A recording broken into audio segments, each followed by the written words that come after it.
Hello everyone, स्वागत है आप सभी का हमारे इस YouTube channel question for exam में। दोस्तों आज की इस वीडियो में हम आप सभी को 10वीं कक्षा के साइंस का ऐसा इम्पोर्टेंट वीवीआई सब्जेक्टिव क्वेश्चन बताएंगे जो कि आपके मैट्रिक बोर्ड परीक्षा 2023 में 100% पूछे जाएंगे।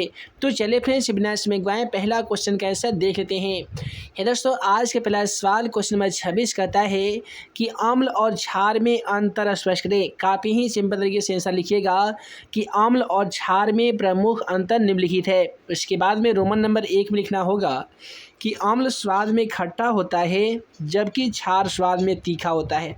यानी अम्ल का जो स्वाद होता है ना जी, काफ़ी ही ज़्यादा खट्टा होता है, जबकि क्षार का स्वाद की बात करें तो क्षार स्वाद में तीखा यानी कड़वा होता है। रोमन नंबर 2 में लिखिएगा कि अम्ल नीले लिटमस पत्र को लाल कर देता है। यानी अम्ल का जो जलीय विलयन होता है ना जी, वो नीला लिटमस पत्र को लाल लिटमस पत्र में बदल देता है, जबकि क्षार लाल लिटमस पत्र को नीला कर देता है।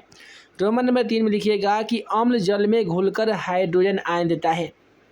यानी किसी भी अम्ल को H2O यानी जल में जब घुलाया जाएगा तो वह हाइड्रोजन आयन देता है, यानी H पर प्लस देता है, जबकि क्षार जल में घुलकर हाइड्रा ऑक्साइड आयन देता है।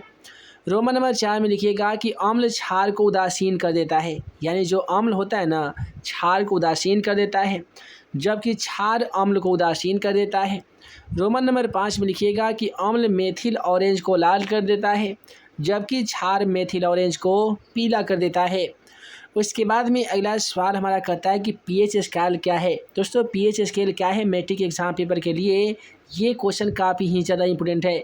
यदि आप लोग अभी तक चैनल को सब्सक्राइब नहीं किए हैं तो चैनल को सब्सक्राइब कर ही लीजिए, ताकि ऐसे ही आने वाली हर 10वीं कक्षा का वीडियो आप सभी को मिल सके। तो आसानी तरीके से लिखिएगा कि पीएच स्केल एक ऐसा स्केल है जिसके द्वारा किसी विलयन की अम्लीयता, क्षारीयता या उदासीनता मापी जाती है।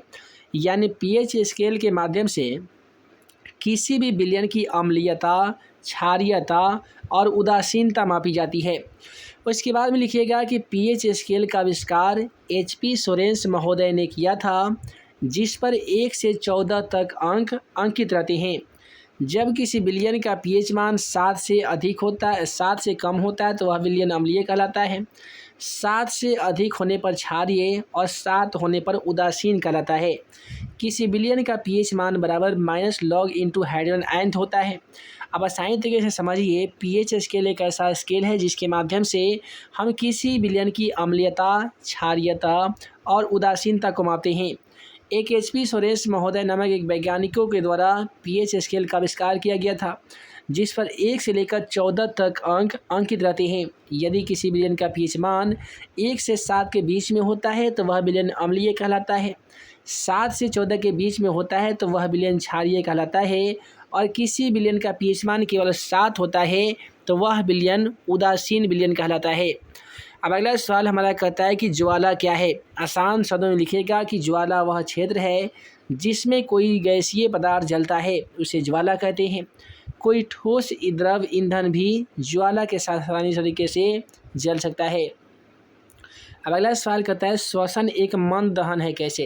तो देखिए, श्वसन के दौरान ली गई ऑक्सीजन कोशिकाओं में संचित ग्लूकोज के अणुओं का ऑक्सीकरण करता है। जब हम लोग सांस लेते हैं ना जी, तो वायुमंडल के हवा से जब ऑक्सीजन जो हमारे शरीर के अंदर आती है तो हमारी कोशिकाओं में संचित ग्लूकोज के अणुओं के साथ पूर्ण ऑक्सीकरण करता है, जिसके फलस्वरूप मंद गति से यानी धीरे धीरे ऊष्मा उत्पन्न होती है। यही कारण है कि श्वसन को एक मंद दहन कहा जाता है। अब अगला सवाल कहता है कि प्रतिस्थापन अभिक्रिया क्या है। ये क्वेश्चन भी काफ़ी ही ज़्यादा इम्पोर्टेंट है। देखिए, प्रतिस्थापन अभिक्रिया क्या है, तो वैसी रासायनिक अभिक्रिया जिसमें अधिक क्रियाशील धातु किसी यौगिक के लवण विलयन से कम अभिक्रियाशील धातु को प्रतिस्थापित कर देता है और नए यौगिक का निर्माण करता है। उदाहरण के लिए Fe जिसे हम लोग लोहा कहते हैं, CuSO4 जिसे हम लोग कॉपर सल्फेट कहते हैं।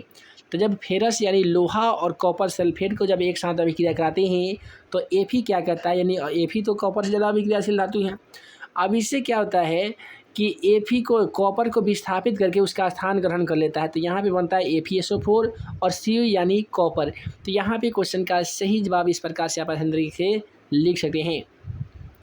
अगला सवाल कहता है कि अभिकारक और उत्पाद किसे कहते हैं। आसानी तरीके से हम लोग समझने की कोशिश करेंगे।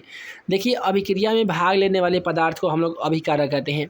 यानी किसी भी रासायनिक अभिक्रिया में जो तत्व या यौगिक भाग लेते हैं उसे हम लोग अभिकारक कहते हैं। और अभिक्रिया के फलस्वरूप जो भी नए पदार्थ का निर्माण होता है, जो भी कोई नए पदार्थ बनते हैं ना, उसे हम लोग उत्पाद कहते हैं। एग्जाम्पल के लिए यहाँ पे एक समीकरण दिया गया है 2Mg, जिसे हम लोग मैग्नीशियम कहते हैं, O2 यानी ऑक्सीजन, तो ये बनाता है 2MgO। तो यहाँ पे ध्यान से देखेंगे तो Mg यहाँ पे Mg और O2 यानी ऑक्सीजन गैस ये अभिकारक हो जाएंगे। दोनों के साथ अभिक्रिया होने के बाद 2MgO बना है, जिसे हम लोग प्रतिफल कहेंगे या उत्पाद कहेंगे। दूसरा एग्जाम्पल देखिए, C+O2 बराबर बनता है ये CO2, तो जिसमें यहाँ पे कार्बन और ऑक्सीजन दोनों अभिक्रिया में भाग लिए हुए हैं, तो इसे हम लोग अभिकारक कहेंगे। दोनों अभिक्रिया को मिलने के बाद बना कार्बन डाइऑक्साइड, तो दोनों अभिक्रिया के फलस्वरूप बने पदार्थ को हम लोग उत्पाद कहते हैं। अब अगला सवाल कहता है कि रासायनिक अभिक्रिया किसे कहते हैं। आसानी तरीके से ऐसा लिखिएगा कि जब कोई भी पदार्थ अकेले या अन्य पदार्थों के साथ अभिक्रिया करके नए पदार्थ का निर्माण करते हैं, जिनके मूल गुण अभिकारक के मूल गुण से बिल्कुल भिन्न होते हैं, उससे रासायनिक अभिक्रिया कहते हैं। फिर से सुनिए कि जब भी कोई पदार्थ अकेले या अन्य पदार्थों के साथ अभिक्रिया करके नए पदार्थों का निर्माण करते हैं, जिनका मूल गुण अभिकारक के मूल गुण से बिल्कुल भिन्न होते हैं, उसे हम लोग रासायनिक अभिक्रिया कहते हैं।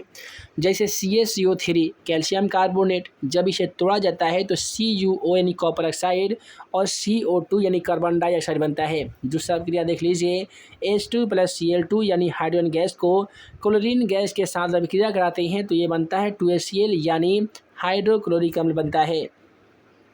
अब अगला सवाल क्वेश्चन नंबर 33 कहता है कि क्या कारण है कि दियासलाई तिनके को जला देती है किंतु लकड़ी के गुटके को नहीं। यानी आपके भी मन में ये सवाल ज़रूर आता होगा कि आखिर वह क्या कारण रहता होगा कि दियासलाई माचिस की तिल्ली छोटे मोटे खरपतवार को आसानी तरीके से जला देती है, लेकिन मोटे से मोटे लकड़ी का यदि गुटके में यदि माचिस के आग लगाएंगे तो जाहिर सी बात है मोटा लकड़ी नहीं जल पाता है। इसका क्या रीज़न हो सकता है? तो आसानी तरीके से लिखिएगा कि तिनके का ज्वलन ताप काफ़ी निम्न होता है। निम्न का मतलब काफ़ी कम होता है, जिससे दिया सलाई से ज्वलन ताप की प्राप्ति हो जाती है और वह आसानी तरीके से जलने लगता है। जबकि गुटके का ज्वलन ताप काफ़ी उच्च होता है, जिससे दिया सलाई से ज्वलन ताप की प्राप्ति नहीं हो पाती है। यही कारण है कि दिया सलाई तिनके को जला देती है किंतु लकड़ी के गुटके को नहीं जला पाती है। अब अगला सवाल कहता है लोहा के प्रमुख भौतिक गुणों को लिखें। आसानी तरीके से लिखेगा कि लोहा के प्रमुख भौतिक गुण निम्नलिखित है। उसके बाद में रोमन नंबर 1 लिखना होगा कि शुद्ध लोहा मुलायम होता है, जिसमें चांदी की चमक होती है। जो भी शुद्ध 1 नंबर का जो लोहा होता है वो काफ़ी ही ज़्यादा मुलायम होता है, जिसमें चांदी की तरह विशेष प्रकार की चमक पाई जाती है। शुद्ध लोहा आघात वर्ग एवं तन्य होते हैं। शुद्ध लोहा विद्युत एवं ऊष्मा के सुचालक होते हैं। आप सभी को बता दें कि शुद्ध लोहा छोटे छोटे डोमेन से मिलकर बनाए जाते हैं। अब अगला सवाल कहता है कि धातु के सक्रियता श्रेणी से आप क्या समझते हैं। आसान शब्द में बता दीजिएगा कि धातुओं से उनकी बढ़ती हुई क्रियाशीलता के आधार पर एक उदग्र स्तंभ में सजाया जाता है, उसे धातु की सक्रियता श्रेणी कहते हैं। जैसे कि कैल्शियम हो गया, सोडियम हो गया इत्यादि, ये सभी के सभी सक्रियता श्रेणी के प्रमुख उदाहरण हैं। अब अगला कहता है कि धातु क्या है, इसके प्रमुख भौतिक गुणों को लिखें। आसानी तरीके से लिखिएगा कि वे सभी पदार्थ जो विद्युत एवं ऊष्मा के सुचालक होते हैं, आघात वर्ग एवं तन्य होते हैं, उसे हम लोग धातु कहते हैं। देखिए धातु के प्रमुख गुण निम्नलिखित है। धातु में कौन कौन से गुण होते हैं? तो धातु का पहला गुण होता है कि धातु आघात वर्ग होते हैं, धातु तन्य होते हैं। यानी कहने का मतलब कि धातु को पीटने पर अवरोध उत्पन्न करता है। धातु को खींचकर लंबा तार बनाया जा सकता है। धातु विद्युत एवं ऊष्मा के सुचालक होते हैं, यानी धातु में हम करंट प्रवाहित भी कर सकते हैं। धातु के क्वथनांक उच्च होते हैं, अपवाद में सोडियम के और पोटेशियम के क्वथनांक उच्च नहीं होते हैं। अगला सवाल कहता है अयस्क क्या है। आसान तरीके से लिखेगा कि वे सभी पदार्थ या वैसे खनिज जिसमें कम खर्च पर आसानी से धातु प्राप्त किए जाते हैं, उसे अयस्क कहते हैं। यानी कोई ऐसा खनिज, अब खनिज किसे कहते हैं तो आप सभी को मालूम होगा कि वे सभी पदार्थ जो पृथ्वी के तल यानी पृथ्वी के अंदर से प्राप्त किए जाते हैं उसे हम लोग खनिज कहते हैं। जैसे कि कोयला, डीजल, पेट्रोल, केरोसिन तेल, गैसोलीन, ये सभी के सभी खनिज है। अब कहता है कि वैसे खनिज जिसमें कम खर्चा पर आसान तरीके से धातु प्राप्त किया जाता है उसे हम लोग अयस्क कहते हैं। अर्थात सभी अयस्क खनिज है, किंतु सभी खनिज अयस्क नहीं होते हैं। अयस्क कई प्रकार के होते हैं, जैसे सल्फाइड अयस्क हो गया, हाइलाइट अयस्क हो गया, कोरंडम अयस्क होता है, क्रायोलाइट अयस्क होता है, बक्साइट होता है, मैग्नेटाइट होता है, सिडराइट होता है, बहुत प्रकार के अयस्क होते हैं। अब चलिए अगला सवाल देख लेते हैं। अगला सवाल क्वेश्चन 38 कहता है साधारण नमक का रासायनिक नाम, गुण, सूत्र एवं उपयोग लिखें। आसान तरीके से लिखिएगा कि साधारण नमक का रासायनिक नाम सोडियम क्लोराइड होता है, जिसका आणविक सूत्र NaCl होता है। Na का मतलब सोडियम, Cl का मतलब क्लोराइड, यानी सोडियम क्लोराइड होता है। तो इसका नाम और रासायनिक सूत्र आप सभी जान गए कि नाम होता है सोडियम क्लोराइड, रासायनिक सूत्र होता है NaCl। अब इसका गुण जान लेते हैं कि साधारण नमक ठोस एवं रवेदार होता है। साधारण नमक को देखिएगा तो सफ़ेद होता है, ठोस होता है, रवेदार होता है। साधारण नमक में MgCl2 नामक अशुद्धियाँ पाई जाती है, जिस कारण वायु में नमी को अवशोषित कर लेता है। रोमन नंबर 3 में लिखिएगा। इस प्रकार से यहाँ पे आप लिख सकते हैं, ठीक है जी।